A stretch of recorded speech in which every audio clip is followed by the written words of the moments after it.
Aká by mala byť generácia, ktorá príde po nás? Ja si myslím, že je zdravá a vzdelaná. A myslíte si, že je to možné bez toho, aby dostatočne športovali? Určite nie. A preto je našou úlohou, aby sme im vytvorili také podmienky, aby mládež mohla športovať a zdravo žiť. Šport potrebuje našu permanentnú podporu, lebo bez podpory to nie je možné.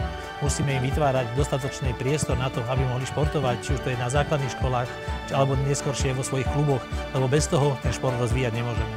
Mládež dneska je naučená sedieť pri tabletoch, telefónoch, ale ja si myslím, že je veľmi dôležité dostať ich opäť vonku, do prírody, na športoviska, aby športovali a viedli vzdelaní, kvalifikovaní tréneri. Ja som mal šťastie, že v mojej futbalovej kariére som natrafil na množstvo dobrých trénerov, ktorí ma od tých najmenších krokov viedli až po profesionálneho futbalistu.